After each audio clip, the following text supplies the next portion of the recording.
How to hide online status on Reddit. It's actually very quick and only takes a few seconds. First, open the Reddit app on your iPhone. Once you're on the home screen, tap on your profile picture in the bottom right corner.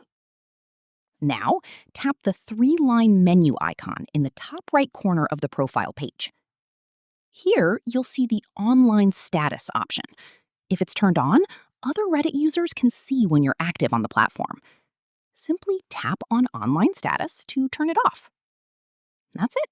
Your Reddit active status is now hidden, and other users won't be able to see when you're online. If you ever want to appear online again, just go back to the same menu and tap online status to turn it back on. This is one of the easiest Reddit privacy settings you can use to appear offline and keep your Reddit activity more private. And that's how to hide your online status on Reddit. If this tutorial helped you, don't forget to like the video and subscribe for more Reddit tips and tutorials.